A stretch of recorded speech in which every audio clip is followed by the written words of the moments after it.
منكم فإن تنازعتم في شيء فردوه إلى الله والرسول إن كنتم تؤمنون بالله واليوم الآخر ذلك خير وأحسن تأويلا.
بیٹھنے کی جگہ بھی بہت ہے پھر بھی اٹھ کے کھڑا ہونا یا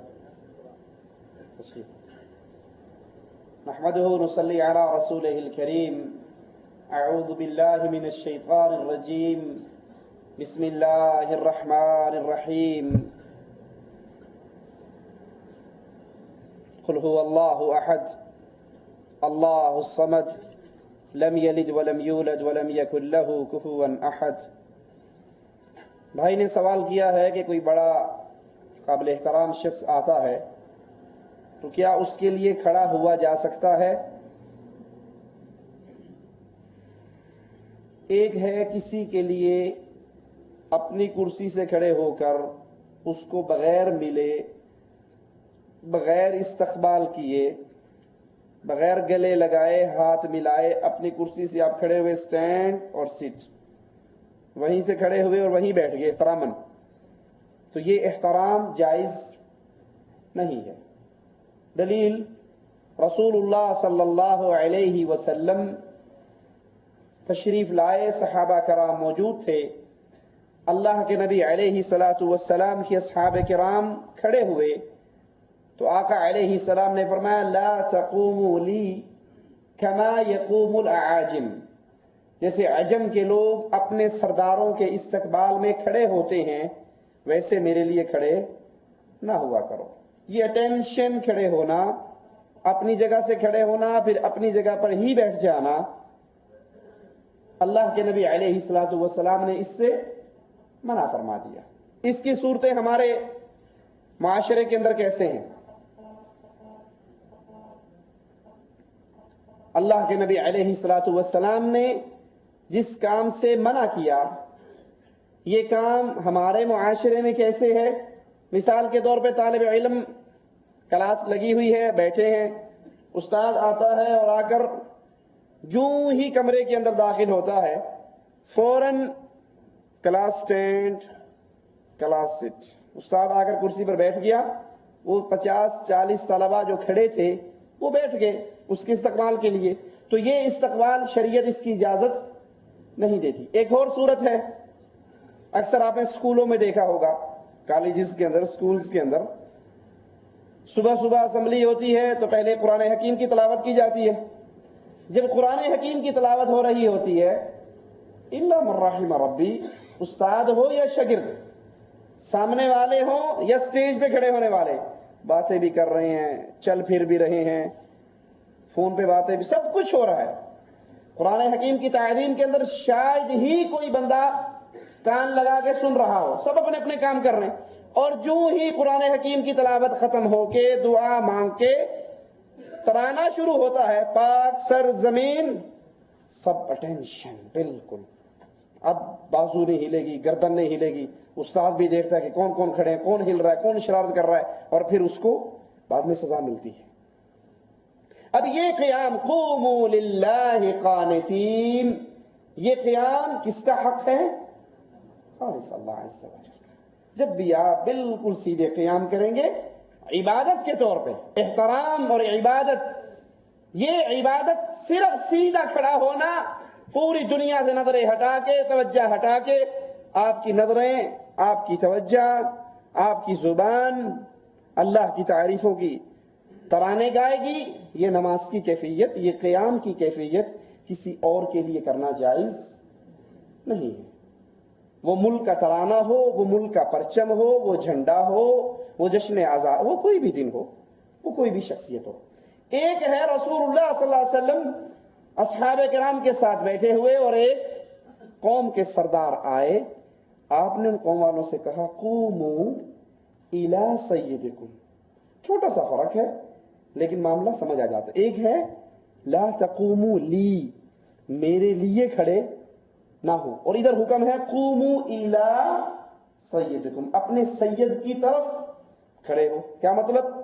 کہ سردار تمہارا آ رہا ہے، اٹھ کے کھڑے ہو کے چل کے اس کا استقبال کیا جائے۔ اب کوئی باہر سے مہمان آئے، آپ بیٹھے ہوئے اپنی کرسی پہ، آپ کھڑے ہوئے، اس کو گلے لگایا، اس سے ہاتھ ملایا، اس کو اپنی کرسی پر بیٹھنے کی آفر کی، جگہ چھوڑی، یہ احترام ہے، یہ اکرام مسلم ہے۔ 2 قدم چلے، گلے لگایا، ہاتھ ملایا، دعائیں دی، سلام کیا، جواب ملا، اب اس کے لیے جگہ چھوڑی، اس میں کوئی حرج نہیں۔ حرج کہاں واقع ہوتا ہے؟ جب آپ ایک جگہ پر بیٹھے ہو، ایک آدمی آتا ہے، 100 پہلے سے مجلس میں لوگ موجود ہیں، اور ایک آدمی کہنے سے ساری مجلس کھڑی ہو جاتی ہے۔ استاد آیا، کلاس 10، استاد بیٹھ گیا، کلاس 6۔ یہ طریقہ شریعت محمد کریم صلی اللہ علیہ وسلم میں ہمیں نظر نہیں آتا۔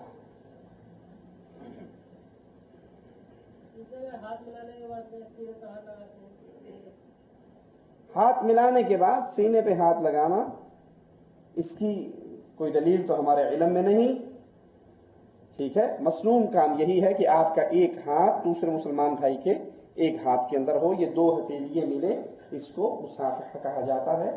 یہ جائز طریقہ ہے، ہاتھ ملانا چاہیے، اور پھر دعا دینی چاہیے، سلام کہنا چاہیے۔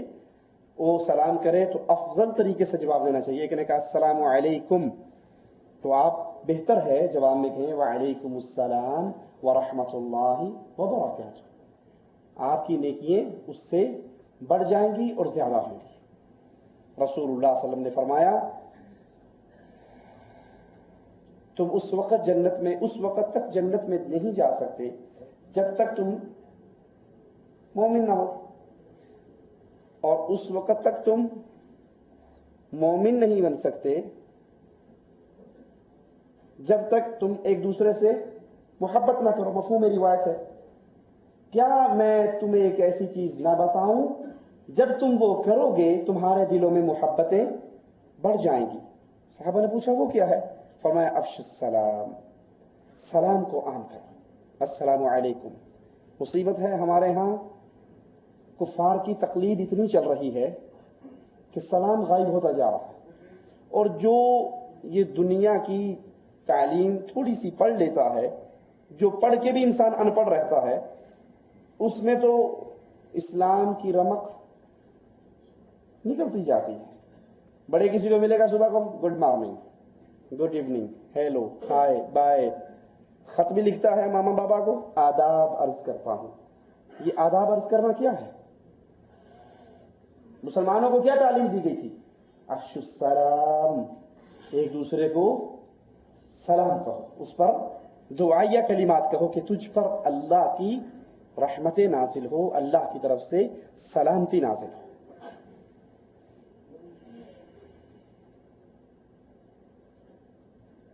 وضو کی حالت کا آدمی گانا گا لیتا ہے یا کسی کو برا بول دیتا ہے، بولتے وضو نہیں ٹوٹتا ہے، کیا؟ وضو کی حالت میں کسی کو گالی دینا، برا کہنا، اس سے وضو ٹوٹتا ہے یا نہیں؟ واللہ اعلم، ہمارا علم کے مطابق یہ نواقض وضو میں سے تو نہیں ہے، ٹھیک ہے، لیکن یہ زبان کی ہلاکت ہے، یہ زبان کی ہلاکت ہے. اور اس زبان سے جو کچھ نکل رہا ہے، اگر وہ آپ نے کسی کی غیبت کی ہے، کسی کو برا کہا ہے، کسی کی غیبت کی ہے، تو پتا ہے اس کا کیا بدلہ ملنے والا ہے؟ جس کی غیبت کی ہے قیامت کے دن یہ گریبان پکڑ لے گا اور کہے گا بدلہ لے کے دیجیے. بندہ کہاں سے بدلہ لے گا؟ آپ کی نیکیاں وہ لے کر چلا جائے گا. کسی پر بہتان لگایا ہے، کسی کو گالی دی ہے تو اور بری بات کی،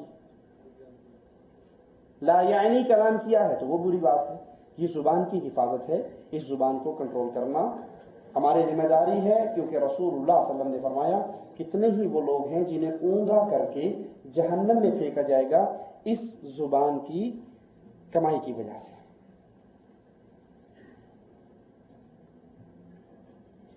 کچھ لوگ جعلیات سے تشریف لاتے ہیں اور میلاد شریف کو مزے لے کر کھاتے ہیں.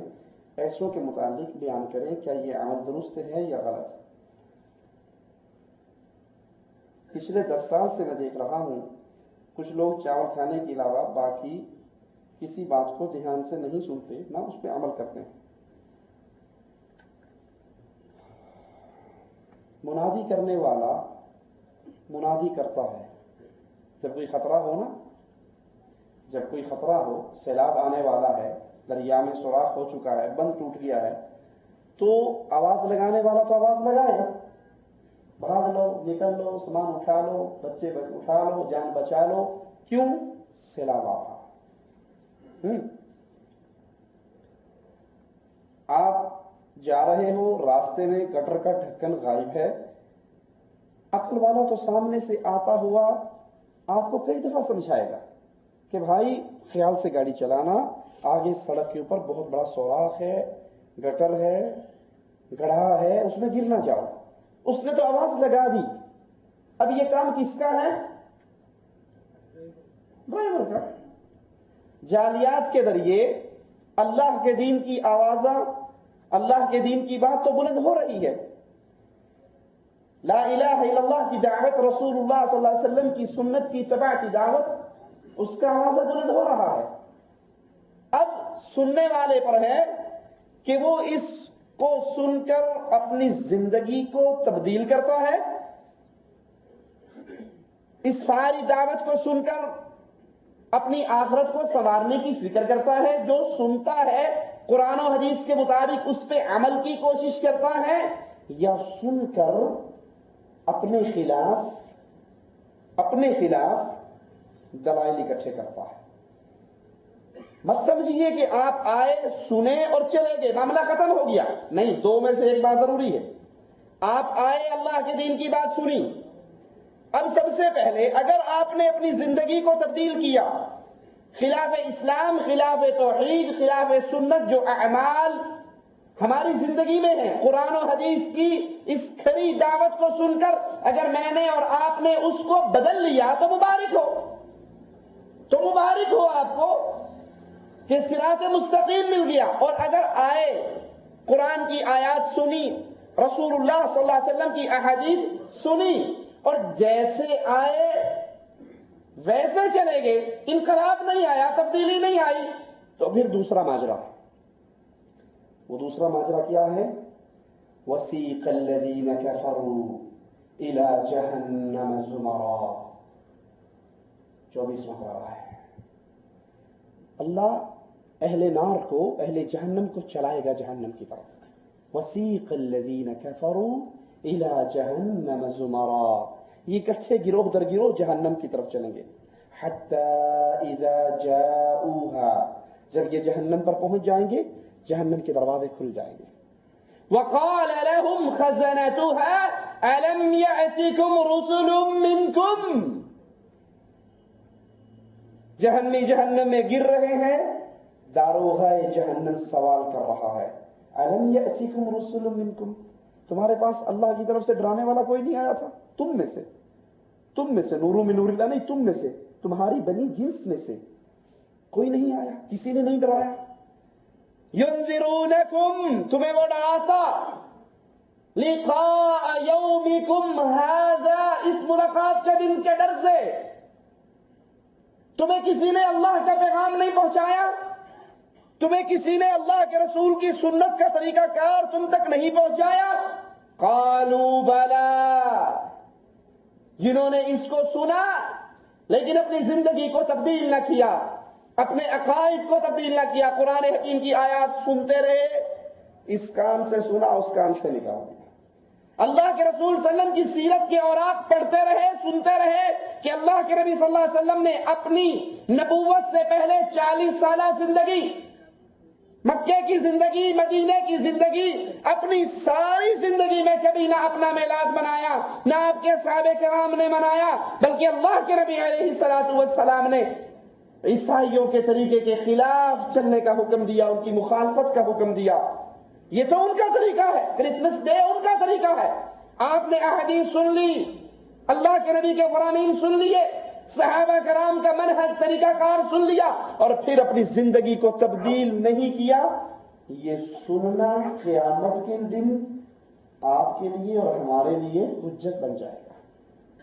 ہم یہ نہیں کہہ سکتے کہ اللہ ہمیں نہیں پتا، اِنَّا كُنَّا عَنْ هَذَا غَافِلِينَ، ہم بے علم تھے، جاہل تھے، غافل تھے، ہمیں پتا نہیں تھا۔ تو بھائی مرضی کا سودا ہے، قرآن و حدیث کی دعوت کو سن کر سینے سے لگا کر تبدیلی لے آؤ، انقلاب لے آؤ، اپنے آپ کو چینج کر لو، اپنے معاملات کو کتاب اللہ اور سنت رسول اللہ کے مطابق کر لو، تو پھر مبارک ہو تمہارے لیے تمہارا آنا اور سننا۔